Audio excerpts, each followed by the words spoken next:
স্বাগত জানাচ্ছি খাতুনগঞ্জ থেকে মতিঝিলের সাথে আছে আমি শামীম জাহেদি। দেশের রপ্তানি প্রায় ৮০% আসে তৈরি পোশাক খাত থেকে। তবে তাজরিন ও রানা প্লাজা বিপর্যয়ের পর থেকে চাপে আছে বিলিয়ন ডলারের এই খাত। কর্মক্ষেত্রে শ্রমিকদের নিরাপত্তা নিশ্চিত করতে চলছে কারখানা পরিদর্শন এবং সংস্কার। তবে প্রায়শই নানা বিতর্ক উঠছে একে ঘিরে। অ্যাকর্ড এবং অ্যালায়েন্সের ভূমিকা নিয়ে প্রশ্ন তুলছেন অনেকেই। আজ আমরা আলোচনা করব শ্রম অধিকার এবং কর্মপরিবেশ নিয়ে। এই নিয়ে কথা বলতে আমার সাথে স্টুডিওতে রয়েছেন বাংলাদেশ ইনস্টিটিউট অব লেবার স্টাডিজের বা বিলসের নির্বাহী পরিচালক সৈয়দ সুলতানুদ্দিন আহমদ এবং বিজিএম এর পরিচালক শহীদুল হক মুকুল। জনাব শহীদুল হক এবং জনাব সুলতান আহমেদ, আপনাদেরকে স্বাগত জানাচ্ছি অনুষ্ঠানে। কেমন আছেন আপনারা? ভালো, আপনাকে স্বাগত। জনাব শহীদুল হক, প্রথমে আপনার কাছে জানতে চাচ্ছি, যখন আমরা গার্মেন্টস ফ্যাক্টরির কর্মপরিবেশের কথা বলছি, নিরাপত্তার কথা বলছি, ঠিক কী অবস্থা? আমি যদি বলি রানা প্লাজা তাজরিনের দুর্ঘটনার পরে অ্যালায়েন্স এবং অ্যাকর্ড বাংলাদেশে এসছে এবং বেশ লম্বা সময় তারা কাটিয়েছে এবং তাদের পরামর্শে বেশ কিছু সংস্কার কাজ হয়েছে।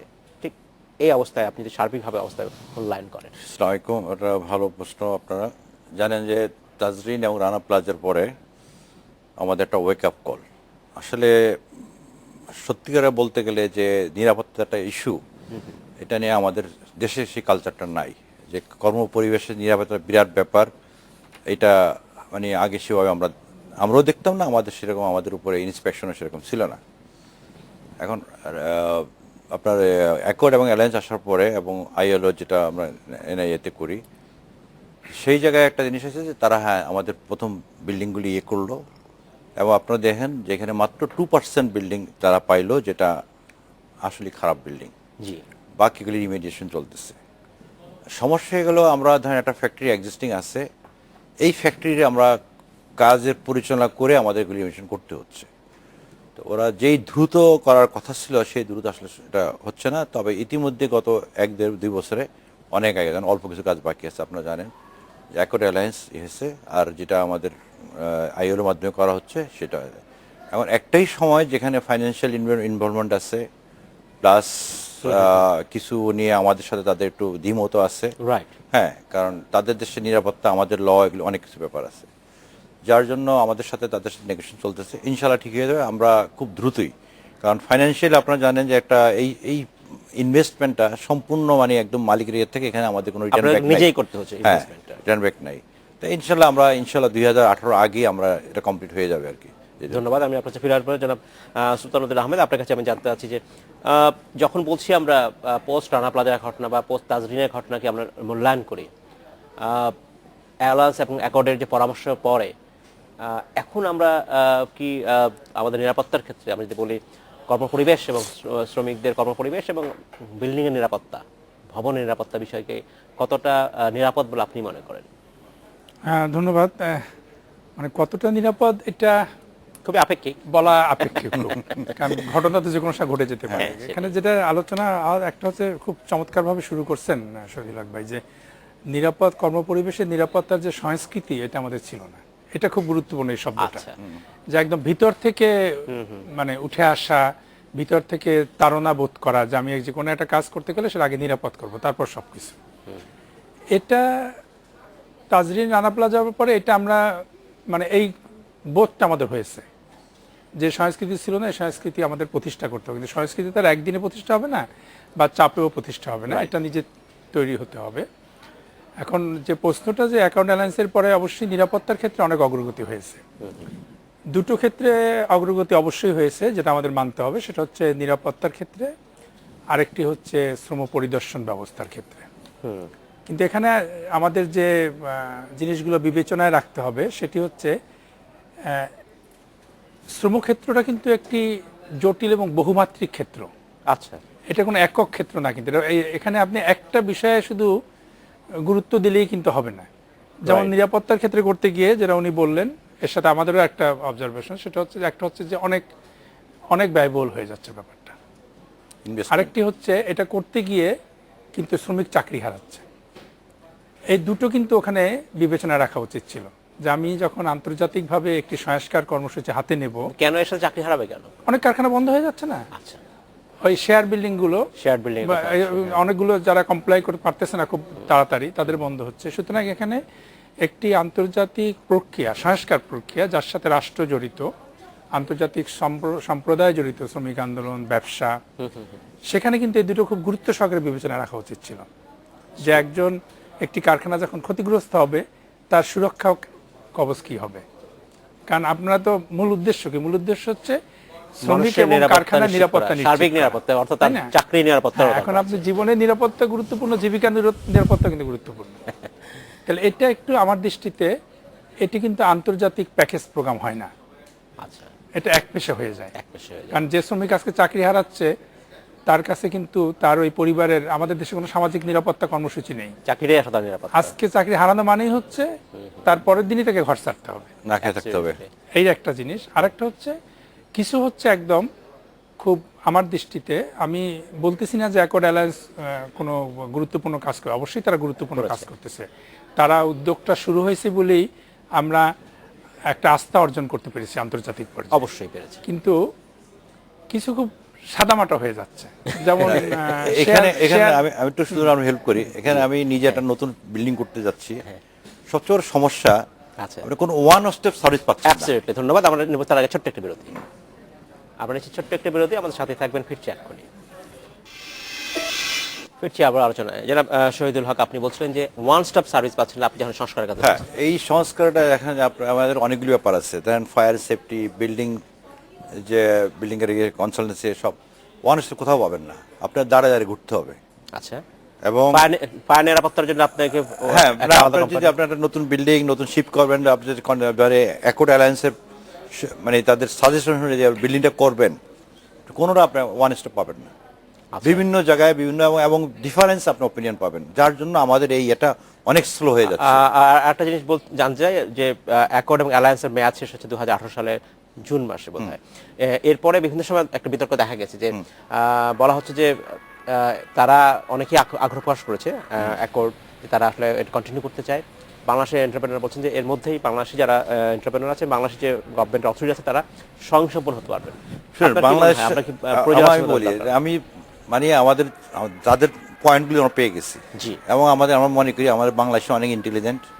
আমাদের বাংলাদেশের ইঞ্জিনিয়াররাই আমেরিকায় বিল্ডিং করছে, অনেক জায়গায় আছে, এরা অনেকে, আমাদের মনে হয় না তাদের এই করে আমরা আর লাগবে, কারণ আমাদের অনেক সাফিসিয়েন্ট আমাদের সার্ভিস আছে। যেই জিনিসটা আমি হয়তো বলছি আপনার ওয়ান স্টেপ নাই, কিন্তু এটা অ্যাকোমোডেট করা যাবে, একসাথে করলে এইখানে এটা হয় কি ইজিলি কাজটা করা যাবে। জনাব আহমেদ, আপনার কি মনে হয় অ্যালায়েন্স অ্যাকর্ডের বাংলাদেশে আরো অবস্থান করার কি প্রয়োজনীয়তা রয়েছে? মানে এই ধরনের যে কোনো উদ্যোগ দীর্ঘদিন অবস্থান করবে না, এটাই তো কাঙ্ক্ষিত। তারা জাতীয় সক্ষমতা বৃদ্ধি করবে। Exactly, right. সুতরাং এটা প্রথম থেকেই পরিকল্পনার অংশ হওয়া উচিত ছিল আমাদের পরিদর্শন বিভাগ, যে যেখানেই পরিদর্শনটা হবে তাদের টিমের একটা অংশ থাকবে পরিদর্শন বিভাগ। সুতরাং তারা ক্যাপাসিটি বিল্ডিং সক্ষমতা বাড়বে। আর একটা হচ্ছে যে চেকলিস্টটা তো পাওয়া গেছে, ঠিক আছে। সুতরাং চেকলিস্টটা নিয়ে কিন্তু এখন মালিকই নিজেই জিনিসটা করতে পারবে। সুতরাং শুধু এইটা না, আমরা যদি একদম সাহায্যও ধরি, তাহলে আমরা 60-এর দশক থেকে শুনে আসছি এবং বলে আসছি যে সাহায্য নির্ভর তো একটা কাজ হতে পারে না। বাইরে থেকে কোনো কিছুই চিকিৎসার মতো গুরুত্বপূর্ণ একটা জিনিস বাইরের সাহায্য হতে পারে না। আপনি অবশ্যই নিজের সক্ষমতা তৈরি করতে হবে। সময়ের জন্য, সময়ের তাগিদে উদ্যোগগুলো খুবই আমরা কৃতজ্ঞ এর জন্য। কিন্তু এখনো যে 2 বছর সময় আছে, এই 2 বছর কেমনভাবে সাজাতে হবে যাতে তাদের সমস্ত প্রযুক্তিগত এবং অন্যান্য যে সহযোগিতা আছে সে সক্ষমতাগুলো যেন আমরা আমাদের পরিদর্শন বিভাগ এবং আমাদের মালিক এবং শ্রমিক তাদের কাছে। সরকারের দিক থেকে যে পরিদর্শক নিয়োগ করার কথা ছিল, সব কিন্তু নিয়োগ করা হয়নি। এখন সমস্যা কোথায়? এটা আমি বলি, তো চলছে, এটা লোক অলরেডি নিয়োগ করা হয়ে গেছে, কিন্তু এখন কথা হলো তাদের ট্রেনিংটা। গভর্নমেন্ট 200 হচ্ছে, এখানে অলরেডি আমি জানি 500 মতো লোক নিয়োগ হয়ে গেছে। আচ্ছা, তাদের এই যে এটা একটা প্র্যাকটিসের ব্যাপার, রাতারাতি তারা কিন্তু আমাদের হেল্প করতে পারবে না। আচ্ছা, এই যে তাদের ট্রেনিং এবং প্র্যাকটিস যেটা করলে, তারা একাডেমিক করলে আমার মনে হয় জিনিসটা আরও ইজি হবে। আমরা মালিকরাও কিন্তু অত এডুকেটেড না, অনেক মালিক আছে যে এইসব, কারণ আমরা এক্সপোর্ট নিয়ে ব্যস্ত থাকি, এই ল সেফটি অনেকে তাদের এডুকেটেড না। এরা যদি আরও ট্রেনিং নিয়ে আমাদেরকে এডুকেট করতে পারবে, এটা আমাদের হেল্প করবে। আমি আরেকটা কথা বলতে চাই যে গত নভেম্বরের 12 তারিখে ইউরোপিয়ান পার্লামেন্ট ইউনিয়ন আসছিল, ওরা কিন্তু একটা জিনিস বলে গেছে, তোমাদের শুধু গার্মেন্টস সেক্টর না, সব সেক্টরই তোমাদের সেফটি করতে হবে। এটা শুধু তারা বলবে না, আমাদের স্বার্থেই হওয়া উচিত। কারণ এই যে আমি যে প্রথম কথা বললাম যে আমাদের যে কালচারটা সেফটি ফার্স্ট, এইটা কিন্তু আমাদের ধারণ করে নিতে হবে। এটা ওয়ার্কার হোক, মালিক হোক, যারাই হোক, সবারই যে আমার আগে জীবনের নিরাপত্তা, তারপর আমার কর্মপরিবেশ, এটা আমাদেরই করতে হবে। সবার জন্যই যখন আমরা বলছি কর্ম পরিবেশ নিশ্চিত করা বা বিল্ডিং সেফটি নিশ্চিত করা, শুধু গার্মেন্টস ফ্যাক্টরি করে যে কোনো ফ্যাক্টরির জন্য হতে পারে। কয়েকদিন আগেও একটি ফ্যাক্টরিতে বয়লার এক দুর্ঘটনা করেছে, টেম্পাকোর কথা আমি বলছি, সেখানে একটা বড় ধরনের দুর্ঘটনা টেম্পাকো একটা লাইটার ফ্যাক্টরি, সামান্য। তো এই বিষয়গুলো কি আমরা শুধু টাম্পাকো না, আপনার এটা হচ্ছে দুর্ঘটনার চিত্রটা হচ্ছে, যদি বড় ধরনের কোনো দুর্ঘটনা তৈরি পোশাক শিল্পে না হয়, তাহলে সবসময় নির্মাণ থাকে সবচেয়ে বেশি। আচ্ছা, নির্মাণ, যেমন 2015 সালে গার্মেন্টসে বড় দুর্ঘটনা হয়নি, 2015 সালে নির্মাণে 61 জন মারা গেছে শুধু এক বছরে, বিভিন্ন সুতরাং এটা কিন্তু রাষ্ট্রের নৈতিক দায়িত্বে মানে অংশই যে অংশ, এবং রাষ্ট্র করতে পারে না এটা, যে রাষ্ট্রীয় কর্মসূচিতে শুধু অ্যাক্টিভ সেক্টরকে ফোকাস করতেছে। অবশ্যই নিরাপত্তার ক্ষেত্রে এটা সবার এই নিরাপত্তা সকল শ্রমিকদের জন্যই নিশ্চিত এবং করা উচিত। যার ফল কিন্তু আজকে আমরা ভোগ করতেছি। এই যে টাম্পাকোতে যে 40 জন মারা গেল, জি, এবং এই যে গ্যাস ফ্যাক্টরিতে যেটা হলো, এগুলো কিন্তু একটা মাত্র কারণে যে আমরা আমাদের সমস্ত শক্তি ফোকাস 90% আমরা ব্যয় করেছি গার্মেন্টসের উপরে। আপনাদেরকে ধন্যবাদ। আমাদের নিতে হবে ছোট্ট একটা বিরতি। আমাদের সময় হলো ছোট্ট একটা বিরতি, আমাদের সাথেই থাকবেন, ফিরছি শীঘ্রই। স্বাগত আরেকবার খাতুনগঞ্জ থেকে মধুশিলা। আজ আমরা আলোচনা করছি শ্রম অধিকার এবং কর্মপরিবেশ নিয়ে। এনে কথা বলতে আমাদের সাথে স্টুডিওতে রয়েছেন বিলসের নির্বাহী পরিচালক সৈয়দ সুলতান উদ্দিন আহমেদ এবং বিজিএম এর পরিচালক শহীদুল হক মুকুল। জনাব শহীদুল হক এবং জনাব সুলতান উদ্দিন আহমেদ, আপনাকে স্বাগত জানাই আরেকবার। জনাব হক, আপনার কাছে আমি জানতে চাচ্ছি যে যে পরিমাণ বিনিয়োগ আপনারা করলেন অ্যাকর্ড এবং অ্যালায়েন্স আসার পরে তাদের পরামর্শে, সেই পরিমাণ যে ইনভেস্টমেন্ট হয়েছে তা কি আসলে উঠে এসছে কিনা? আমি বলতে চাচ্ছি পণ্যের দাম আসলে বৃদ্ধি পেয়েছে? একদমই না, একদমই না। আপনার যেটা যারা করতেছে তাদের একটা জিনিসটা আসছে যে হ্যাঁ, তাদের অর্ডার কনফার্মেশন আছে, প্রাইস কিন্তু তারাই ওইটাই বলে, যখন বলবেন আর প্রাইস চাবেন তারা বলবে তুমি ইন্টারন্যাশনাল কম্পিটিশন করো। তারা বলে না যে অন্য কান্ট্রিতে অ্যাকর্ডেন্স নাই, সেখানে কেন হচ্ছে না। এইখানে ব্যাপারে ইভেন যারা গ্রিন ফ্যাক্টরি তাদের জন্য কোনো অ্যাডভান্টেজ নাই। হ্যাঁ, যদি টিকে থাকার জন্য আমাদের এটা করতে হচ্ছে। সেটাই কিন্তু আমরা এটা বলবো, হ্যাঁ আমরা চাচ্ছি শ্রমিকদের নিরাপত্তা, অবশ্যই চাচ্ছি কর্মচারীরা, কিন্তু আমরা এটা বলবো না যে প্রাইসের জন্য। কিন্তু এখন তারা বায়াররা এই ব্যাপারে আমাদের কোনো সাপোর্ট দিতেছে না। জনাব আহমেদ, বায়াররা যদি নিশ্চিত না, তারা তাদের চিন্তা করছে যে কত কম পয়সা তারা পাবেন। তারা যখন এই পর্যন্ত করছেন buy one get one free, তখন আমি আবার কিভাবে শ্রমিকের যে অধিকার, ন্যায্য অধিকার, সেটা নিশ্চিত করা মুশকিল হয়ে যাবে। কারণ গার্মেন্টস ওনারকে কিন্তু আসলে ওইখান থেকে পয়সা আনতে হবে। এখন এখানে একটু মনে হয় দূরে যেতে হবে আমাদের। সেটা হচ্ছে আসলে গার্মেন্টসটা এখন জাতীয় শিল্প হয়ে গেছে। জি, এটা কোনোভাবেই আর কিন্তু শুধুমাত্র গার্মেন্টস মালিকদের একটা শিল্প বা শুধুমাত্র একদল লোকের শিল্প না, কিন্তু নয়। এখানে কিন্তু জাতীয় সক্ষমতার একটা প্রশ্ন আছে। আমরা একটা গবেষণা এখন আন্তর্জাতিকভাবেই চলতেছে, যেটা আমিও অংশ একটু, যে আমার যেখানে তৈরি হচ্ছে, এটা বাংলাদেশ, ভিয়েতনাম, শুধু বাংলাদেশ না, বাংলাদেশ আরও কয়েকটা দেশে হচ্ছে, যেখানে তৈরি হচ্ছে সেখানে শ্রমিক পাচ্ছে 100 টাকার একটা জিনিসের জন্য হয়তো 50 সেন্ট। যেখানে বিক্রি হচ্ছে সেখানে ভোক্তা দিচ্ছে $100। মাঝখানে টাকাগুলো কোথায় যাচ্ছে? আবার আমাদের ক্ষেত্রে আরো করুণ অবস্থা, যে আমার ক্ষেত্রে মালিকও পাচ্ছে হয়তো দেখা যাচ্ছে 50 সেন্ট। এটা একটা বড় সমস্যাই হয়ে গেছে, যে আমাদের একটা ব্র্যান্ডিং করে দেওয়া হয়েছে যে আমরা সস্তায় দেব। এখান থেকে আমরা কেন জানি বেরিয়ে আসতে পারছি না। এটা বেরিয়ে আসতে গেলে কিন্তু এখানে মালিক, শ্রমিক, রাষ্ট্র, যেমন আমাদের এখন এই যে অর্থনৈতিক কূটনীতি বা ব্যবসায়িক কূটনীতি যেটা বলেন, এটার ক্ষেত্রে আমরা কোথায় আছি? এই সক্ষমতা আমাদের, দর কষাকষির ক্ষমতা আমাদের বাড়াতে হবে, ভাবমূর্তি উজ্জ্বল করে। এককেন্দ্রিক করা যাবে না জিনিসটা, এটা শুধুমাত্র অমুকের দায়িত্ব তা না কিন্তু, এবং সবাইকে সাথে নিতে হবে। যেখানে হয়েছে কি, যে শ্রমিক সস্তা, সুতরাং মালিক ছাড় দিতে পারতেছে, মালিক ছাড় দিচ্ছে, সুতরাং ব্র্যান্ড এখানে আসতেছে। জি, এইটা না করে শ্রমিকও সস্তা না, মালিকও সস্তা না, আপনার সবাই যার যার মতো যার যার প্রাপ্য পাবে, এটা হওয়া উচিত। এটা একটা দিক। আচ্ছা, তার আগে আমি একটু জানতে চাইছি, এই যে কথা বলছেন জনাব আহমেদ, যে সস্তা জিনিস পাওয়া যাবে, এখানে ওনারা জানি না, রিসার্চ করেন। আমি একটা খুব ইম্পর্টেন্ট কথা বলি। জি, আমরা যখন প্রাইসের কথা বলি তখন এফিসিয়েন্সি বাড়াও। এফিসিয়েন্সি বাড়ানো মানে শ্রমিকের প্রেশার ক্রিয়েট করা। অনেক শ্রমিক এই লোড নিতে পারে না। হ্যাঁ, যে ঠিক আছে তোমার ঘন্টায় 100-150 পিস, আমার কম্পিউটার বলে তোমার 100 পিস করা উচিত, ফিজিক্যালি আমরা কিন্তু অত স্ট্রং না, 60-70 পিস করে। এখন দেখো 2-3 দিন পরে বাধ্য হচ্ছে জব ছাড়া দিতে।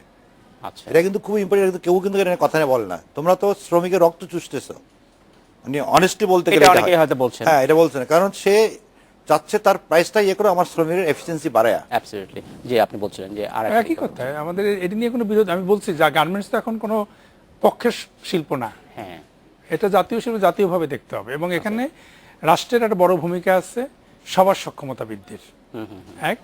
দুই নম্বর হচ্ছে কিছু জিনিস পরিষ্কার করা। যেমন উনি বললো যে আমরা ইচ্ছা করলে আমাদের তো কিছু লিমিটেশন আছে, যেমন আমাদের লিড টাইম বেশি লাগবেই, কারণ আমাদের ডিপ সি পোর্ট নাই আমাদের, মানে সব মিলিয়ে এটাকে চিন্তা করলে আমরা বলবো যে নিরাপত্তার ব্যাপারটা যতখানি ব্যয়বহুল করা হলো, এবং আলটিমেটলি কিন্তু এর ট্যাক্স দিতে হলো আমাদের ছোট মালিকদেরকে এবং আমাদের শ্রমিকদেরকে, রাইট। এটা এড়ানো যেত যদি আমরা সতর্ক হতাম। এবং এখনো সময় আছে সতর্ক হয়ে যদি আমরা এটাকে বলি, কারণ আমি তো আইসিইউতে পাঠাবার জন্য আমি রুগী আনিনি হসপিটালে, আমি রুগী আনছিলাম হসপিটালে যে রুগী ভালো হয়ে আবার কাজে যাবে। রাইট। এখন আমরা যদি তাজরিন রানা প্লাজার পর ধরেই নিই যে আমাদের শিল্পটা ক্ষতিগ্রস্ত ছিল, তাহলে নিয়ম হচ্ছে এটাকে ঠিক করতে হবে। ওই বেসরকারি হাসপাতালের মতো আইসিইউতে পাঠিয়ে আপনি দরজা ইটালি থেকে আনবেন, এটা তো এফিসিয়েন্সির কথা যখন আপনি বলছেন তখন কিন্তু আমরা এফিসিয়েন্সি বাড়ানোর কথা বলছি, এবং প্রায় কিন্তু বলা হয় যে বাংলাদেশের শ্রমিকের যে এফিসিয়েন্সি ভিয়েতনামের শ্রমিকের এফিসিয়েন্সি কিন্তু আমাদের চেয়ে অনেক বেশি এখানে। কেন? শুধু কি ইকুইপমেন্টের কারণ নাকি আরো কোনো কিছু কারণ ব্যাপার আছে? ওদের কালচার আছে, ওরা পরিশ্রমী মেইন, আমাদের শিক্ষা ব্যাপার আছে, বেসিক্যাল নলেজ যেটা এটা আছে। হ্যাঁ, এর আরেকটা জিনিস দেখেন, এই যে অ্যাকর্ড অ্যালায়েন্সের যে বিল্ডিংগুলি, এরা যেটা চাচ্ছে যে আমার বিল্ডিং আজকে ফেল করলো বা আমার ফ্যাক্টরি পাস করলো না, ওরা 100 মার্কস চাচ্ছে। আমি মিনিস্টার বলছি যে দেখেন এর রানিং এক্সিস্টিং ফ্যাক্টরি আমি 100 মার্ক পাবো না, আপনি আমাকে 33 পাওয়ার ব্যবস্থা করেন, যে সেফটি নিরাপত্তা হয় ইয়ে হয়। কিন্তু ওনারা চাচ্ছে যে 100, যার জন্য বিল্ডিংগুলি অনেক আটকে আছে জুড়ে। জনাব আহমেদ, শেয়ার বিল্ডিং এর কথা প্রায় বলা হয়, তাহলে আসলে একজন এক্সিস্টিং যে প্রতিষ্ঠানটি একটা শেয়ার বিল্ডিং আছে, সে কিভাবে আরেক জায়গায় ট্রান্সফার করবে? তখন তার বাইরে টাইম তার তো এটা নিয়ে প্রচুর আলোচনা হওয়া উচিত, এবং আমি খুব মানে খোলামেলা বলতে চাই যে এটা খুবই সাধারণভাবে দেখা হচ্ছে জিনিসটা। শেয়ার বিল্ডিংটা নিরাপদ কিনা এটা আগে দেখতে হবে। এক্স্যাক্টলি। একটা আপনার পারপাস বিল্ডিং কিন্তু নিরাপদ না হতে পারে, এক। দুই হচ্ছে শেয়ার বিল্ডিং এর ব্যাপারে যদি কার আপত্তি থাকে আমাদের দেখতে হবে যে শেয়ার বিল্ডিং এমন কোনো জিনিস আছে কিনা যেটা ঝুঁকিপূর্ণ, তাহলে সেটাকে সরাতে হবে। যেটা বলা হচ্ছে যে শেয়ার বিল্ডিং এ দেওয়াই যাবে না, এটা নিয়ে প্রচুর কথা বলার সুযোগ আছে, এখন বলা উচিত যে এই অর্ডিনারি সলিউশন হতে পারে না। এখানে আমাদের ল্যান্ডের সমস্যা, কোন শেয়ার বিল্ডিং এ যদি একটা রেস্টুরেন্ট থাকে, সেই রেস্টুরেন্ট হচ্ছে আমার 5 জন শ্রমিক, হয়তো 5 লাখ টাকা পুঁজি, তাহলে ওই রেস্টুরেন্টকে সরাতে হবে। তাকে বলতে হবে যে ভাই আপনার যেভাবেই হোক আমরা ক্ষতিপূরণ দেবো, আপনি অন্য একটা জায়গায় যান। কিন্তু গার্মেন্টস সূত্রে যেহেতু আমাদের শ্রমঘন ব্যাপার, এই ক্ষেত্রে শেয়ার বিল্ডিং এর ক্ষেত্রে আপনাদের স্ট্যান্ডটা কি, আপনারা কি বলছেন? শেয়ার বিল্ডিংটা মেইন যেটা বললাম, একটা জানেন বাংলাদেশের ল্যান্ড সব কিছু কমে যাচ্ছে, প্রত্যেক বছর 2% কমে যাচ্ছে। আর এরকম যে হয়তো যে আমি ইচ্ছা করলে সরে যাবো, আমার নতুন করে কোনো অনুমোদন লাগবে না, এই অনুমোদন ফ্যাক্টরি করে গ্যাস সব পেয়ে যাবা। এখন করতে হবে নানা বেচি, আমি গ্যাস লাইন পাবো কিনা, আমি ইলেকট্রিসিটি পাবো কিনা, আমি বিল্ডিং অ্যাপ্রুভাল সমস্ত কিছু, মানে এইটা গভর্নমেন্টের সহজে লাগবে, রাতারাতি এটা। অবশ্যই আমরা সেটা বিশ্বাস করি। জনাব শহীদুল হক, আপনাকে অসংখ্য ধন্যবাদ। জনাব সৈয়দ সুলতানুদ্দিন আহমেদ, আপনাকে ধন্যবাদ। ধন্যবাদ, আলোচনাটা খুব গুরুত্বপূর্ণ আলোচনা। আপনারা যে কথাটা বলছেন যে সরকারের সহজ দরকার, শেয়ার বিল্ডিং আসলে সরাতে হলে একটি সমন্বিত উদ্যোগ দরকার, সহজে যাতে যারা উদ্যোক্তা আছেন তারা নতুন একটি জায়গায় কারখানা স্থানান্তর করতে পারে। আমি মনে করি তার সাথে বলা উচিত যে ভবনটা নিরাপদ কিনা, অ্যাবসলিউটলি, সেটা শেয়ারই হোক আর সিঙ্গেলই হোক। এই ছিল আজকের মধ্যে খাতুনগঞ্জ থেকে মধ্যে ছিল, আমাদের সাথেই থাকবেন, দেখা হবে।